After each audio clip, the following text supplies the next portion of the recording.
Eu tenho um amigo que fez teologia junto comigo e hoje é pastor. Ele se chama Giovanni. E numa das classes ele contou e deu o seu testemunho de que ele foi pentecostal por 8 anos e que por 8 anos falou línguas. E nós perguntamos para ele: e o que você falava? Ele disse: eu nunca soube. E todas as vezes que eu pergunto a alguém a respeito do dom de línguas, a resposta sempre é a mesma. Mas eu disse: então por que você falava? É simples, porque no movimento pentecostal existe uma doutrina chamada a doutrina da subsequência. Ou seja, quem é batizado com o Espírito Santo, fala línguas. Quem não fala, é porque não foi batizado. Então, cria-se dentro da igreja um cristão de segunda categoria, aquele que não fala línguas. Como ninguém quer ser de segunda categoria, todo mundo quer falar. E quando todo mundo começa a falar, e eu quero falar, ele dizia, um dia ele começou, harabarachura, churabarahara. E o pastor disse, foi batizado. E a partir daquele dia, eu nunca mais parei de falar. Quando todo mundo começava, eu também começava. Só que ninguém entende o que está sendo falado.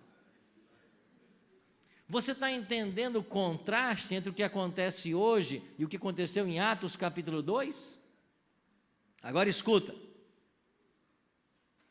Escuta com atenção. Dentro do movimento pentecostal, neopentecostal, dentro de qualquer igreja, Deus tem filhos e filhas sinceras. E que muitas vezes podem estar bebendo do vinho de Babilônia, mas são pessoas sinceras, tementes a Deus e que estão buscando sua vontade.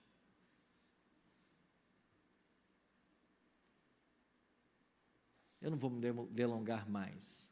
Segundo ponto, as igrejas que giram em torno do dom de cura. Se bem que agora na pandemia muitas desapareceram, né? Mas a pregação é: venha e você vai ser curado. Amigos, eu sei até de histórias de gente que foi paga para encenar a cura. Outro dia eu vendo um programa de TV, um desses pregadores da cura, ele disse: eu vou orar e Deus vai curar. Ele fez uma oração, e depois disse assim: Deus me disse que aqui alguém foi curado de um problema de coluna. Aí uma irmãzinha levantou a mão aqui na frente: foi eu, pastor. Não, não foi a senhora não. Aí um segundo levantou a mão lá atrás: foi eu. Foi você que foi curado. Curado. Pastor, Deus cura hoje como curava no passado? Como Jesus curou? Cura. Eu conheço N histórias de milagres. Você talvez conheça. Você talvez viveu já algum milagre. Só que a cura divina, o ministério da cura, que a igreja deve dar sequência no ministério que Cristo tinha, não é uma cura paliativa, é uma cura preventiva. Como que a igreja adventista desenvolve o ministério da cura? Através de uma cura preventiva, ensinando as pessoas a não ficar doente. E a igreja ensina isso de uma forma muito simples, através de 8 remédios naturais, que você conhece. É isso que a igreja ensina. Vamos lembrá-los? Qual é o primeiro remédio? Água. A igreja adventista ensina que todos nós temos que beber muita água, pelo menos 8 copos por dia, de acordo com o seu peso, etc. Mas a água é necessária. A maior parte do nosso corpo é composta de água. Precisamos de água para purificar tudo, para renovar as células. Nós devemos beber bastante água. Esse é um remédio natural que Deus deixou para mim e para você. Segundo remédio, luz solar. Todos nós temos que tomar sol. A luz solar é imprescindível para uma boa saúde. Ela ajuda a fixar a vitamina D em nosso organismo.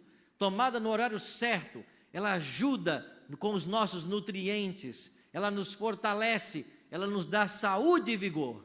Todos precisam de sol. Terceiro remédio, exercício físico. Eu e você fomos feitos para o movimento. Nós temos que praticar algum exercício, algum esporte, e o melhor deles, caminhada. Esse é o melhor. Se você não pratica esporte nenhum, mas caminha, esse é o ideal, é o melhor. Pouco atrito e excelente para a saúde. Então nós fomos criados para o movimento. Temos que praticar exercício físico, todos nós, indistintamente. Quarto remédio: descanso. Dormir pelo menos 8 horas. Dormir cedo e acordar cedo. Esse é o critério. Nossos antepassados faziam isso. As galinhas iam para o galinheiro, o povo ia para a cama. Dormia cedo, acordava cedo, boa saúde. Hoje não, hoje alguns que não, eu sou noturno. Noturno é morcego. Acho que morcego é noturno, não é, pastor? Noite foi feita para dormir.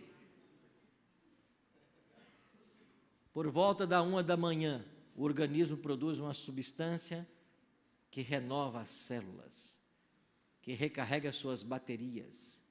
E se você não está em sono profundo 1 da manhã, você perde essa substância.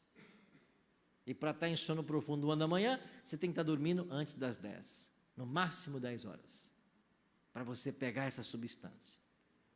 Dormir cedo e acordar cedo. Dormir a quantidade de horas necessárias. Próximo remédio. Qual é agora o quinto? Confiança em Deus. Há um Deus no controle de todas as coisas, eu não posso me desesperar. Situações adversas podem vir, mas Deus está no controle. Ele cuida de nós, Ele é Pai. Esse senso, essa consciência faz-nos caminhar de outra forma nesse planeta. Nós não tememos as coisas, porque Deus cuida de nós. Próximo remédio: alimentação equilibrada. Comer o mais cru possível. Descascar mais do que desembalar. Esse é o critério. Você está descascando mais ou desembalando mais? Comer o mais natural possível. E qual é o ideal de Deus? Que todos nós sejamos vegetarianos. Esse é o ideal de Deus. Tá, pastor, mas comer carne é pecado? Não, não é pecado. E qual é o problema da carne? São as doenças transmitidas pela carne. Então, se você não quer ser vegetariano, ainda quer ficar com a carne, escolha muito bem a carne que você vai usar e não seja viciado nela, porque o viciado não entra no céu. Coma com moderação. Eu tinha um amigo que dizia: não, eu não sou viciado. Chegou na hora do almoço, cadê a carne? O dia que não tinha, levantava na hora. Não é viciado? É o que então?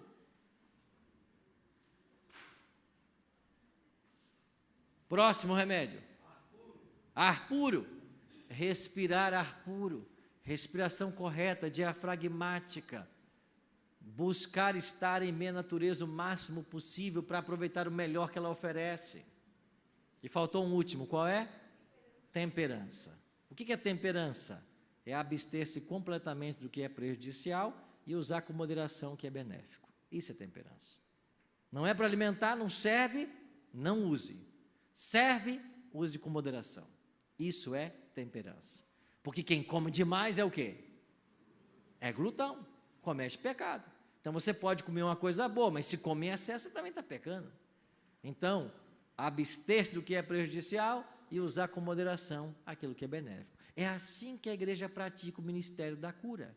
E você sabe que os adventistas praticando esses 8 remédios naturais, eles vivem normalmente 8 anos a mais que a população em geral. Isso são comprovações científicas. E os vegetarianos dentro da igreja vivem 12 anos a mais. Os adventistas tornaram-se objeto de estudos científicos no mundo inteiro. Especialmente, no Brasil agora está em andamento uma pesquisa envolvendo os adventistas. E lá em Loma Linda, na Califórnia, há um grupo de adventistas que está sendo estudado há muito tempo. Porque Loma Linda, na Califórnia, Okinawa, no Japão, e um terceiro local que eu não me lembro agora, são os 3 locais do mundo onde mais tem pessoa longeva. E lá na Califórnia, em Loma Linda, é uma comunidade adventista que pratica esses 8 remédios naturais. Lá você tem médico de 92 anos operando. Tem homem de 104 cuidando de horta. Por quê? Cura preventiva. A prática do que Deus orientou o seu povo. É assim que a gente pratica o ministério da cura. Nada tem a ver com essa história de ficar prometendo para Deus e o mundo que vai curar, e nada disso acontece. Se houvesse cura divina, teria uma fila de enfermos nas portas das igrejas todo dia. Não teria? Terceiro bloco de igrejas. Travou aí, Alex.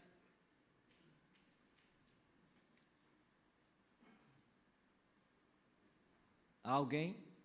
Houston, we have a problem. Ah, travou tudo? Tá bom. Exorcismo. Esse é o terceiro bloco. Você vai na igreja e o centro da liturgia é a expulsão de demônio. Todo culto tem expulsão de demônio. Eu nunca vi isso. O diabo domina todo culto. Um dia, uma irmã dessa se encontrou comigo, de uma dessas igrejas, ela me conhecia, e ela disse assim: pastor Arilton, a tua igreja não tem poder, vocês não expulsam demônios? Eu disse: poder não tem a tua, todo dia tem demônio nela. Cadê o poder da sua igreja, irmã? Expulsa o demônio na segunda, na terça ele volta, expulsa na terça, na quarta ele volta. Cadê o poder da igreja? Outro dia eu vendo um programa de TV, está lá o pastor exorcizando. Daqui a pouquinho entrou endemoniada. A mulher estava maquiada, com o microfone lapela. Eu falei: mas peraí, como é que funciona? Agendou o demônio para domingo, 7 da noite? O demônio chegou lá e vai maquiar o demônio. Maqueia aí, põe lapela, põe microfone. Agora é a sua vez, vem. Se não bastasse, eles dão o microfone para o demônio. Fala aí, demônio, seu nome, fala aí. Você está brincando? Vamos dar o microfone para o diabo falar na igreja? Alguns dizem assim: ah, o povo está brincando com o diabo. Não, é o diabo que está brincando com essas igrejas. Pode acontecer algum dia de o diabo querer se manifestar na nossa igreja através de alguém? Sim ou não? Sim, eu já vi algumas vezes. Mas quando isso acontece, a igreja se põe a orar. E o que vai acontecer? Ele vai ser expulso daqui. E sabe por que ele vai ser expulso? Porque aqui não é lugar dele. Essa igreja não é lugar dele. Aqui não é lugar dele. E o diabo está brincando com essas igrejas. E enquanto o povo está aí, fala línguas, promete cura, brinca de exorcismo, a palavra continua fechada. E o povo não sabe nada de Bíblia. Você faz perguntas elementares, o povo não sabe. Você está entendendo aonde está a Babilônia? Mas eu volto a falar, dentro desses movimentos, existem milhares e milhares de pessoas sinceras, filhos e filhas de Deus, que estão ali buscando servi-lo de todo o coração, mas estão enganados. E o quarto polo de igrejas são as igrejas que só pregam a teologia da prosperidade. Dá tudo o que você tem para Deus e você vai ficar rico. Não, rico fica são os donos das igrejas. O povo perde tudo. Eu pastoreei 5 anos no Rio de Janeiro, e só lá, uma dessas igrejas, tinha mais de 3.000 processos contra ela, por pessoas que fizeram doações no momento do sentimento, e depois perderam tudo que tinha, e judicialmente foram recorrer agora. Deixa eu falar do que eu sei. Igreja Adventista. Eu posso estar aqui hoje, pastor Dirceu está aqui, meu amigo, pastor dessa igreja central de Florianópolis, a igreja central da nossa capital, da nossa querida capital de Santa Catarina. Quanto que ele, pastor Dirceu, ganha? O mesmo que eu ganho. O mesmo que o pastor Alex ganha. Nós somos assalariados. O mesmo salário no Brasil inteiro. Para quê? Para ficarmos 24 horas à disposição da igreja. É por isso que domingo passado, eu e o pastor Alex pregamos lá em Palhoça, no Colégio Adventista da Palhoça.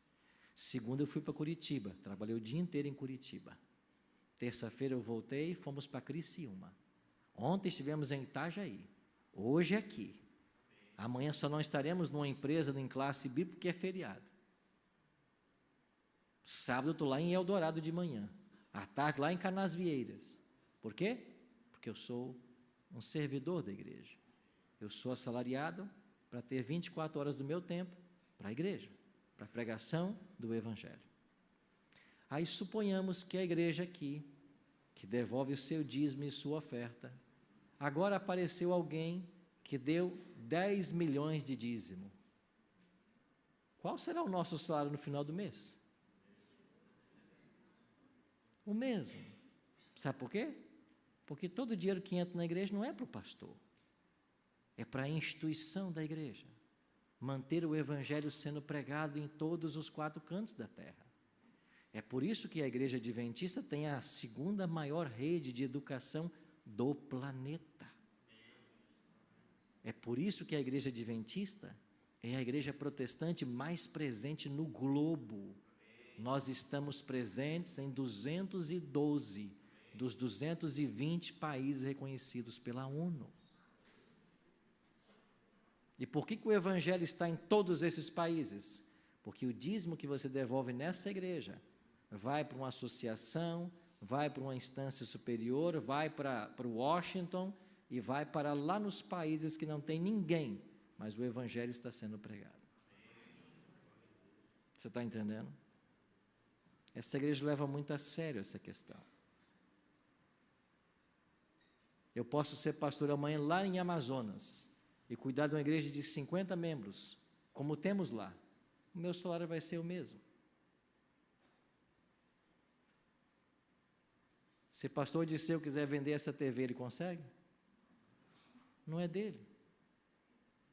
Então a igreja adventista é milionária. Nós temos redes de escolas, redes de hospitais, nós temos igrejas espalhadas no mundo inteiro, nós temos lindos edifícios, nós temos aviões, nós temos barcos, nós temos clínicas, hospitais. Só na Flórida são 8 hospitais. Universidades, casas publicadoras, editoras, TV, rádio, sistema de internet. A igreja é milionária. E de quem pertence isso tudo? Deus, meus amigos. Sabe por quê? Porque nós somos assalariados e não somos os donos da igreja. Você está entendendo a diferença? E a gente quer muito que você continue vindo aqui toda quinta, que você continue nos assistindo aí de casa, na internet toda quinta. Agora ouça uma coisa com muita atenção, você em casa e vocês aqui. Nós não queremos o seu dinheiro. Nós não queremos o seu dinheiro. Você deve dar o seu dízimo e a sua oferta, porque isso a palavra ensina. Isso nunca é para nós. Nós não queremos o seu dinheiro. Aqui ninguém está se enriquecendo à custa da fé do povo. Não. Mas Babilônia está aí. E todos os dias os escândalos estão aparecendo. Porque finalmente muitas igrejas têm dono.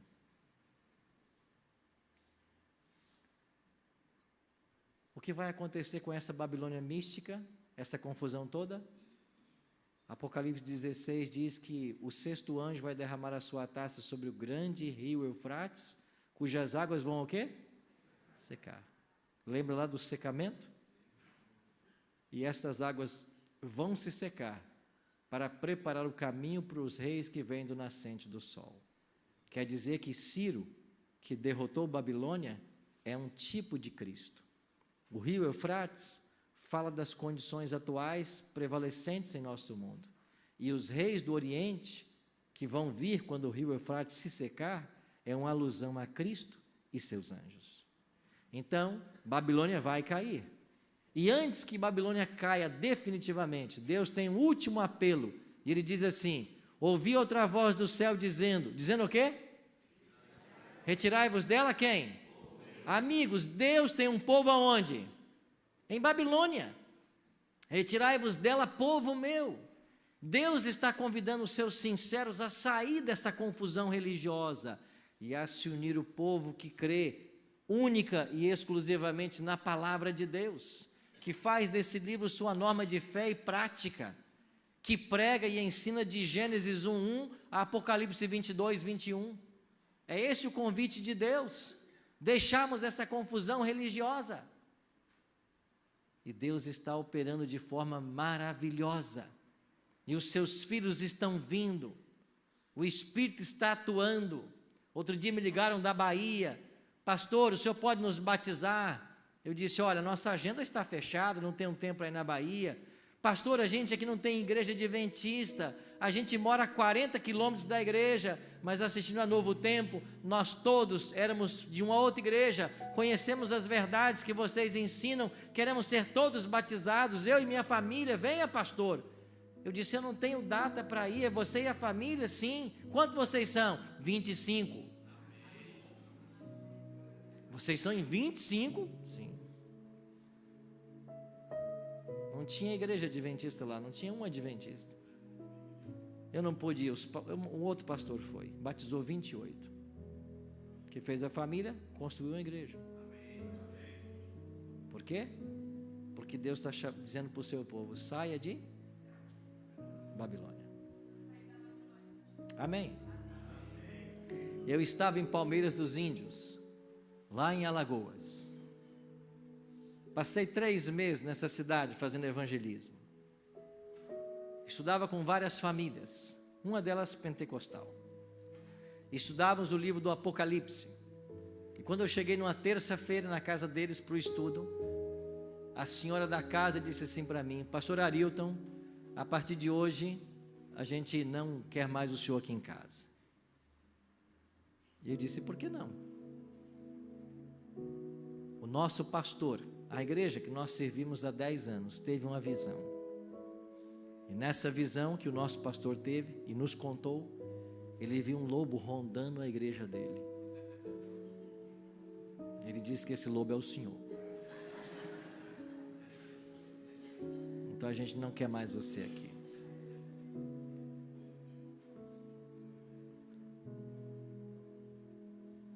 Queridos amigos, um recado para você do coração. Você deve amar seu pastor, orar pelo seu pastor, pelo seu padre, pelo seu sacerdote, pelo seu ancião, pelo seu bispo. Mas nenhum deles está acima da palavra. Não se deixe levar por certos líderes que não têm compromisso com a palavra. E se você não quiser acreditar em mim, também não precisa. Pegue a sua Bíblia, venha falar comigo. Vamos conversar sobre a Bíblia. Tudo que eu ensino aqui, eu tenho que provar nesse livro. Toda quinta-feira, quando acaba, eu não saio correndo, como vocês sabem. Eu fico aqui. Eu sou um dos últimos a ir embora. Eu estou aqui. Se você ficou com dúvidas, vamos para a palavra. Não engula as coisas, porque o pastor, o padre, o bispo disse. Não. Veja se é verdade. Confira as coisas. Eu disse para essa família: amigos, alguma vez eu ensinei para vocês algo que não estivesse na palavra? Eles disseram: não, pastor, o senhor sempre falou só o que está na Bíblia. Então por que parar de estudar? Porque o nosso pastor teve a visão. Nós temos que respeitar a nossa autoridade. Eu disse: tá bem, deixa eu fazer um pedido para vocês, me deixa voltar aqui só mais uma vez, uma única vez, e depois eu não venho mais. Eles acharam justo, tá bom, uma vez só. Eu fiz como Daniel, né? Fui para casa, avisei alguns amigos que estavam comigo e disse: vamos orar por essa família, eu tenho só mais uma entrevista com eles, para que o Espírito Santo trabalhe nesses corações. São pessoas sinceras. Na semana seguinte, na terça-feira seguinte, quando eu cheguei na casa, a família estava pronta para me receber, para o nosso último encontro. Mas quando eu cheguei, a filha mais velha da casa disse assim: pastor, quem teve agora um sonho foi eu. Eu sonhei ontem. E eu queria contar para o senhor esse sonho e que o senhor nos desse a interpretação. Eu disse: olha, eu não sei interpretar sonho, mas eu acho que se Deus deu o sonho, certamente Ele já deu a interpretação para vocês. O que você sonhou? Ela disse: pastor, eu sonhei com um cavalo branco.